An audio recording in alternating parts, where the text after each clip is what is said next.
Let's get into it. SirDapperG versus G2. SirDapperG has his work cut out for him. G2 is well known to be a very strong PCG battler. Let's see what happens. We have Galvantula versus Camerupt right at the beginning. Kind of interesting to see G2 bring a Camerupt. I personally think Camerupt is fairly weak. We'll see how it does though. SirDapperG did not like that matchup. I do not blame him. And brings in Vaporeon on the Camerupt. Goes for a Glare turn one. Great play. Love to see it. Really like that. Glare is just kind of a coverall because you never feel bad about paralyzing your opponent. It's always going to be a good thing for you. Almost always. Pretty much always. Anyway, regardless, this Melodic comes in and is paralyzed right off the gate, and SirDapperG brings in his Galvantula to try and fight it. Does get hit by the Bulldoze, so now this Galvantula is at minus speed. It goes for a Spark, which is not going to do any damage to the incoming Camerupt because the Camerupt is ground type. No effect from the electric type move from Galvantula. Back into the Vaporeon, getting hit by a high horsepower. SirDapperG, despite the fact that he had some good plays and he is doing the things he needs to do, he is overall behind at this point. That high horsepower did do pretty good damage to this Vaporeon, which SirDapper probably does want to keep alive. Goes for the Crab Hammer this time, probably a good play. He could have gone for Glare again, but it would make sense for G2 to bring in Melodic, which is already paralyzed, and you don't want to be going for Glare on a already paralyzed Pokemon. So it made more sense to go for Crab Hammer, which he did. Doesn't do too much damage though. Goes for Frost Breath on this next turn, which is guaranteed to crit. So you might think, ooh, we got a crit. Guaranteed to crit, so not anything special there. Does get the full paralyze on the Melodic. And it looks like this is where things get interesting.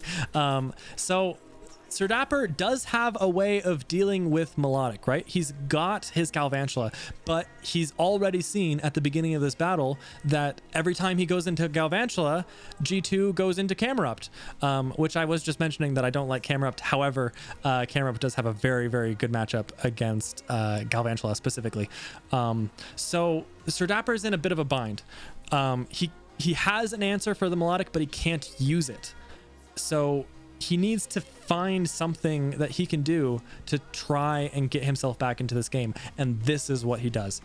The Melodic is already paralyzed. 25% chance to not be able to do anything that turn. He's going for Waterfall. He's going first. Normally Melodic would be faster than Vaporeon, but because the Melodic is paralyzed, paralysis also lowers your speed, and so the Vaporeon goes first. That's very important because it's going to be going for Waterfall. Waterfall has a 30% chance of flinching on hit.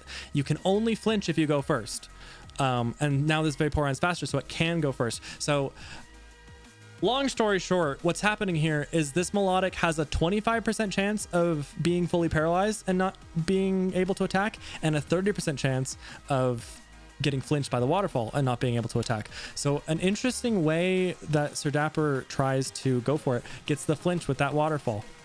Goes for Waterfall again. The Waterfall is not doing very good damage. Paralyzed. Waterfall again. Paralyzed. Waterfall again. Bulldoze. He breaks through that turn. So again, basically what's happening is SirDapperG saw an opportunity to flinch / fully paralyzed lock this Melodic in order to get a trade-off that he normally wouldn't have been able to do. This Vaporeon should not be able to beat Melodic, but it didn't, to be honest. At the end of the day, it didn't, but he got in huge damage, which is what he needed, so that he was able to finish off this Melodic very easily with the Corviknight. Cool play. Camerupt comes in on the Corviknight, and the Corviknight goes for Drill Run. Does good damage, takes a Flame Wheel. Very interesting to see that the stab Flame Wheel is doing less than the non-stab Drill Run. Drill Run does have higher base power, and Corviknight is very tanky. Camurupt's pretty tanky too, but overall, Corviknight is going to win out on that trade. And G2 recognizes that. G2 probably thinking in the back of his head, I maybe want that camera up to stay alive for the Galvantula because the Galvantula is not dead yet. So he decides to try and save the camera, or the camera up. And he can do it easily too, because he knows that the Corviknight is going for Drill Run, which is a ground attack. He's got a Dragonite, which is flying type, and so he can freely and easily switch it in, which is exactly what happens here. Corviknight going for Drill Peck here. Does decent damage. Vital Throw from the Dragonite. So he was able to switch in the Dragonite freely. Unfortunately, he doesn't necessarily have a way of dealing with the Corviknight, because this Corviknight is also trading pretty well against the Dragonite too. So he was able to get a good switch, but it didn't actually help him that much. Yeah. Switches into Electivire, because he does want to keep the Dragonite alive. Makes sense. The Spark will finally finish off this Corviknight, who did a lot of work. Here's Rapidash from SirDapperG. This is a very interesting turn. This is where I started to get worried for SirDapperG.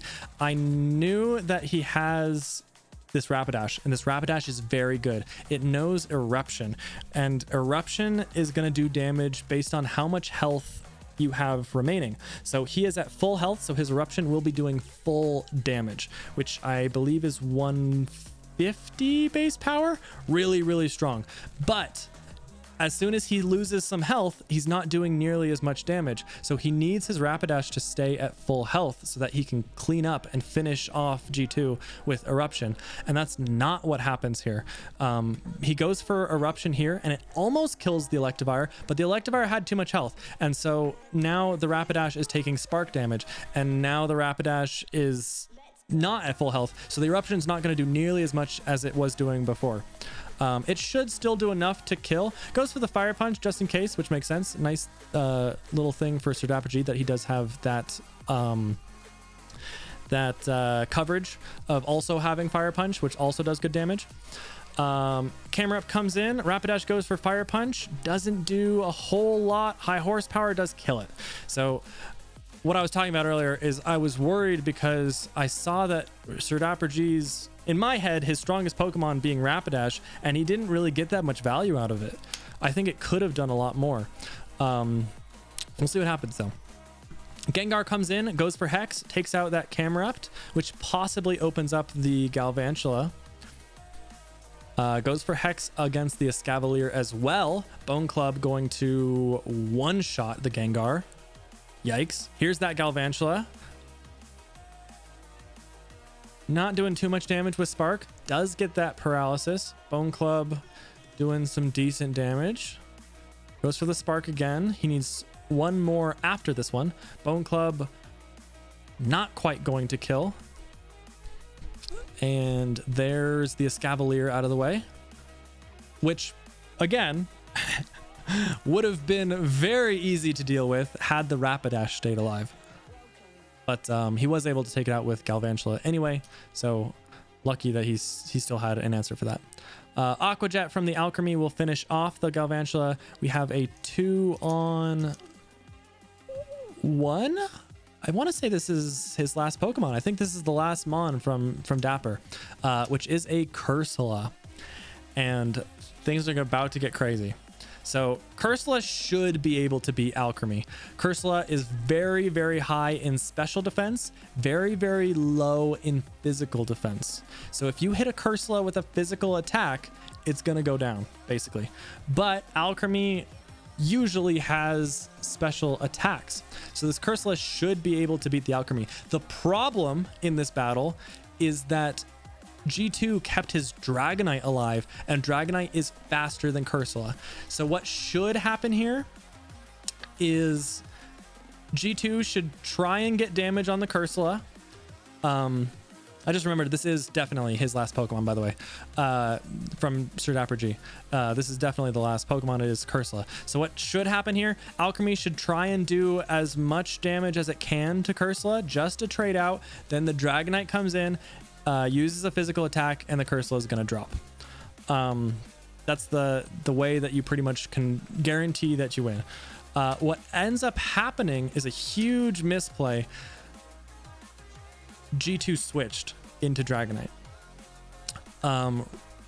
Really no reason to make that play because this is Dapper's last Pokemon. Generally speaking, this is not 100% always true, but generally speaking, if your opponent has one Pokemon left, there's no reason for you to switch out. The only reason you would want to switch out if your opponent has one Pokemon left is if they're setting up on you and you need to stop them from setting up. But that's not what was happening here. The Cursula was just chilling and switched into Dragonite, which does get hit by the Sing. So a little bit of luck involved because Sing is very low accuracy. Lucky for SirDapper to hit that. Does hit it. And this Dragonite is asleep with 0 turns burned, right? That's also important because it's definitely going to sleep at least one more turn. Hex Sleep is a cool combination. Hex doing double damage. I'm not sure if it even needed the double damage, but cool that it got it on the sleeping Dragonite. And now that Dragonite's not a thing anymore. And so now all of a sudden it's 1v1. Like, oh, wait, what? It was supposed to be 1v2, but because of the way that G2 ended up playing it, now that's not what happened. And so now we've got this Alchemy that has to be able to 1v1 this Cursula in order to win. It's going for Draining Kiss. As I said earlier, Cursula very high in special defense, so it's not doing very much. And this Cursula knows Shadow Ball. Big damage. Cursula is very high special damage. Draining Kiss, healing up a little bit, but not healing up nearly enough in order to deal with this Shadow Ball. Really good play from Dapper to not go for Sing here. Because if you're going for Sing, you're risking it missing. Just by going for Shadow Ball is very much so a safer play. Gonna 3-shot this Alchemy and get him the W. So really close battle, well played by both sides. One very, very big mistake from G2 did cost him the game. And Dapper knew how to capitalize that and did. That's all it was. GG.